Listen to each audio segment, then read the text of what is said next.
Sveikiname su 16 diena. Kas yra skaičius 16?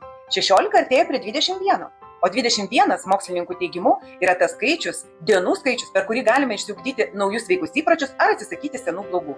Taip pat tai yra gilesnis suvokimas savo kūno ir vidinės išminties skaičius. Galbūt jūs esate vieni, bet ne vieniši, nes su jumis yra milijardai ląstelių, milijardai smulkių gyvybių, kurios gyvena jūsų viduje. Tai yra mikroorganizmai, kurie kasdien laukia sveiko, gero maisto, ką mes jūs ir mokome pateikti savo ląstelėms. Taigi, bakterijos, ląstelės kasdieną laukia gero, kokybiško maisto ir pasirūpinimo jomis. Taigi, rūpintis kūnu svarbu. Noriu, galiu ir judu. Žygiuojame toliau. Sveiki! Šiandien dar parodysiu pratimą pėdom pratempti, nes kiekvieną rytą mes turėtume paruošti mūsų pėdas darbui. Pratimas daromas ant kilimėlio. Taip, reikėtų vieną koją pakelti stačiu kampu, koja turėtų būti tiesi, pasiėma maždaug per kelią ir šitoj padėti mes tempiam taip pat blauzdą ir tempiam pėdą. Pratempiam pėdos visas sausgyslės, kitaip sakant, stabilizuojam pėdą.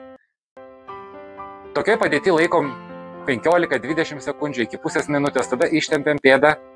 Pirštus ištempiam, vėl palaikom, bet daugiau tempti reiktų būtent blauzdą. Labai efektyvus pratimas pėdų sveikatai. Taip pat galime koją pamankštinti ir kitą kryptimi. Pėdą pramankštinti. Pakeičiam koją, taip pat pratempiam lygiai taip pat blauzdą ir achilo sausgyslę, tada pratempiam pirštus, palaikom iki pusės minutės, ypatingai pratempiam blauzdą ir achilą, o taip pat galim pėdą mankštinti ir kita kryptimi, ypatingai svarbu prieš ėjimą, ypatingai jeigu einame miško keliuku, o nelygia asfaltuota vieta, kad kryptelėjus koją, mūsų kojytė nepasitemptų. Su amžiumi mūsų raumenys trumpėja ir mes juos tiesiog privalome pratempti.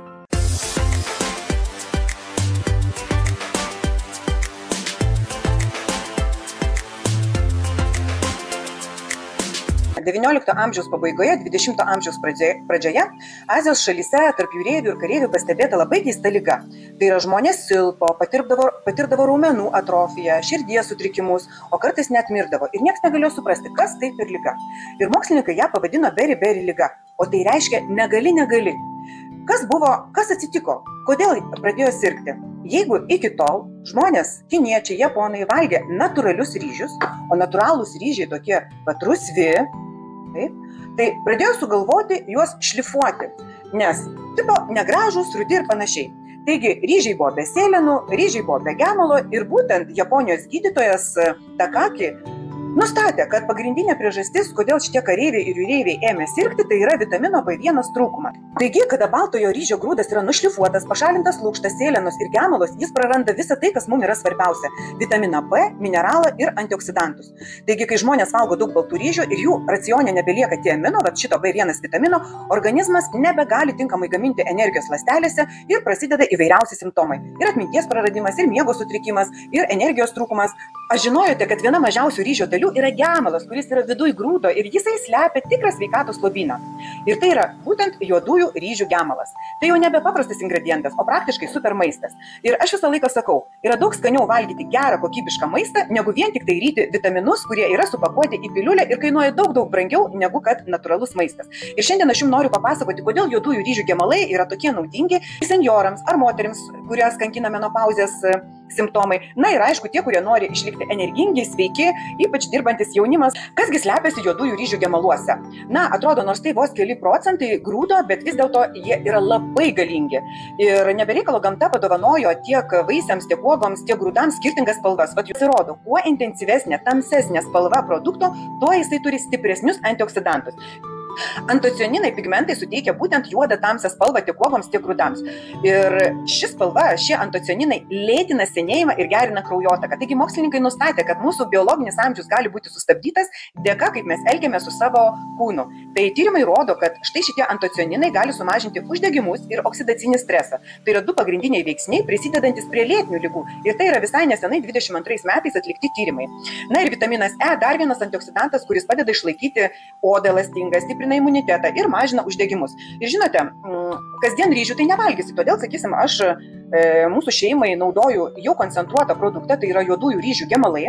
Ir tai yra visa tai, apie ką aš šiandien kalbu. Ir vitaminas E, ir B1, ir kiti B grupės vitaminai, tai yra ir B1, ir B2, B3, B6, B9, tai yra folio rūgštys. Ir jie būtent palaiko nervų sistemą, energiją, atmintį, o kai kurių trūkumas netgi siejamas su depresija. Taigi, B grupės vitaminus nebūtinai pirkti vaistinėje, o tiesiog mes galime laiks nuo laiko išsivirti rudų ryžių arba juodųjų ryžių, raudonieji dar gali būti ryžiai, arba natūralių ryžių. Ir kuo rečiau valgyti baltus nušlifuotus ryžius, kurie yra be išorinės luobelės ir be gemalo. Todėl, kad gemalas yra brangus, jame yra koncentruota visa maistinė medžiaga, juk iš gemalo išauga naujas grūdas, taigi visa energija, visi mikroelementai būtent koncentruoti yra gemale.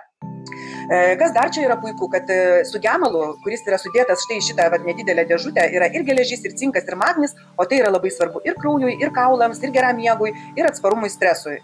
Polinesočiosios riebalų rūgštys ir fitosteroliai tai yra širdies draugai ir jie mažina cholesterolį kiekį, palaiko gerą kraujotaką. Ir šitų juodųjų ryžių gemalų gausime B grupės vitaminų kompleksą, kuris padeda kovoti su nuovargiu. Taip pat jisai puikiai tiks tiems, kas dirba protinį darbą, nes tai yra koncentracija ir atmintis, apsauga nuo perdegimo. Praktiškai po 1000 vėžinių ląstelių susidaro kasdien. Ir jeigu mes turėsim stiprų imunitetą, kasdien įtrauksime štai šitos produktus į mūsų mitybą, mes turėsime apsaugą savo organizmo prieš lėtines ligas ir prieš onkologiją. Grikius su bolivinė balanda ir užsibėrę vieną nedidelį šaukštelį štai šito gėrio, mes gausime savo ląstelėms pagalbininką, apsaugininką nuo laisvųjų radikalų ir nuo pažeidimo. Galima šitos gemalus dėti į rytinius kokteilius ir aišku į batonėlius, kuriuos jau jūs išmokote gaminti. Taip pat pabarstyti salotas. Koncentruotos mūsų antisenėjimo priemonės.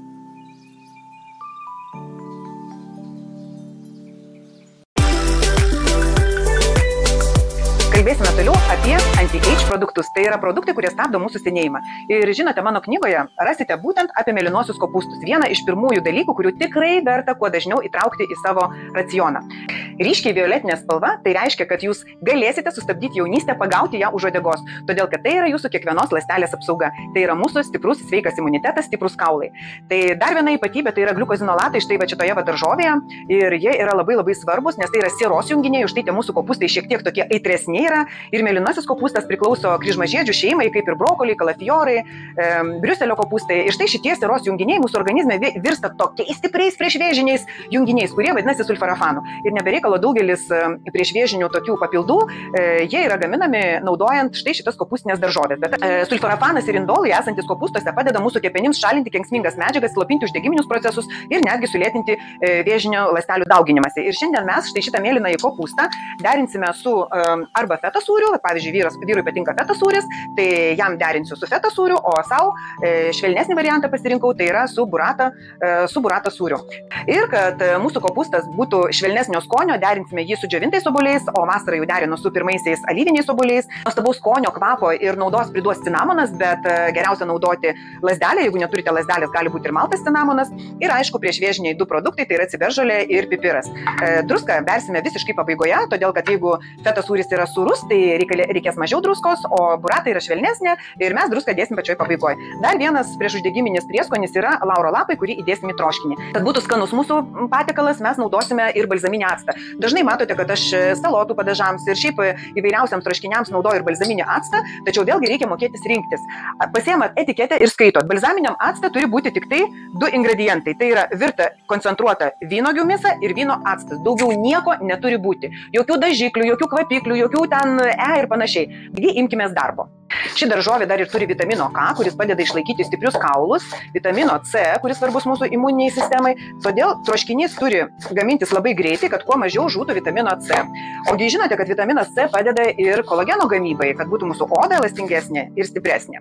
Taip pat ši daržovė turi labai daug skaidulų, o tai svarbu mūsų žarnynui. Seniorams dažniausiai būna užkietėję viduriai, už tai toks troškinys pamaitins mūsų žarnyno bakterijas ir palengvins tuštinimąsi. Į troškintuvą pilam aliejaus. Aliejų perku itališko skonio gurmanai, taip kaip yra ryžių gemalus, suberiu kopūstus, įjungiu kaitrą ir į riebalą suberiu ciberžolę, todėl kad kurkuminas ir pipiriukai turi susijungti su riebalu, taip kaip ir lauro lapeliai. Taip viskas keliauja į riebalą ir štai čia riebaluose tirpus vitaminai atiduos mums visą naudą. Ir užkloju. Taip, užkloju ir uždengiu. tegul šyla. Kodėl mėlynuosius kopūstus verta derinti su šviežiais ar džiovintais obuoliais, apskritai su rūgštim, net jeigu neturit balzaminio acto, paderinti su citrinos sultimis, todėl kad rūgštis aktyvina fermentus ir skatina virškinimą, padeda išsiskirti kuo daugiau fitocheminių medžiagų. Todėl ta rūgštelė labai reikalinga ir vartoti kitaip per mėlynus kopūstus. Jos galima smulkiai susipjaustyti, rauginti kaip ir baltus kopūstus, derinti baltus su raudonais kopūstais, su brokoliais derinti. Tie vadinami tokie sinerginiai deriniai. Prie mėlynojo kopūsto labai tinka ir česnakas. Jeigu darote troškinius, pavyzdžiui, norite pasitroškinti prie mėsos, tai į pabaigą įdėkite česnako, todėl kad tai bus galingas priešuždegiminis tandemas. Bendras patarimas yra toks: rauginti, trumpai troškinti, valgyti žalią, daryti troškinius, bet naudoti rūgštį ir kuo mažiau suvirti, sukepti, kad jame išliktų kuo daugiau naudingų medžiagų. Taigi grįžkime prie recepto. Taigi sušilo kopūstėliai, beriu džiovintus obuoliukus, jeigu tai yra švieži obuoliukai, juos susipjaustau skiltelėmis. Man patinka matyti maisto struktūrą, todėl aš jų nesmulkinu, tačiau jeigu sunkiau kramtyti, gali susismulkinti kuo smulkiau. Dedu cinamono lazdelę ir jie atiduos savo naudą, tačiau tą cinamono lazdelę paskui ištraukus vėl galime naudoti troškiniuose. Praktiškai cinamono lazdelė gali būti naudojama iki 10 kartų. Na ir gausiai pašlakstau balzamiko, kuris ir yra ta rūgštelė, kuri išlaisvins fitocheminės medžiagas. Ir vėl išlakelį vandenuko. Vanduo nugesina temperatūrą ir 5 minutės patroškinsim. Ilgiau kaip 5 minučių trokšti nereikia, matysit, kad jau šiek tiek suminkštėjo kopūstėliai ir užtenka. Dedam į lėkštę. Tai yra vanduo išgaruos šiek tiek ir galime jau valgyti. Tuo tarpu susitvarkome virtuvę. Taigi, nuostabi vakarienė arba nuostabus pietus gali būti pagaminti per 10 minučių. Tik tai vienas dalykas, jeigu pjaustysite mėlyną kopūstą be pirštinių, nagai bus tokie, nors tik pasidariau manikiūrą. Taigi, pasižiūrėkite, gal verta vis dėlto užsimauti pirštinytės. Na, o dabar jūs pavydėkite mums ir skubėkite pirkti kopūsto. Ilgamžiškumo ir rojaus sodo obuoliukai keliauja į lėkštę. Taip. Kopūstai turi būti minkšti, bet nepertroškinti. Ant viršaus, kol jie dar šilti, uždėsiu buratą. Būtinai 2 papildomi ingredientai. Geras alyvuogių aliejus ir šaukštelis juodųjų ryžių gemalų. Taip, -5 metai po tokio maisto. Na štai kodėl metai mus aplenkia. Štai kodėl pase yra vieni metai, o mes jaučiamės visai kitaip. Valgykime sveikai, skaniai, subalansuotai ir super maistą.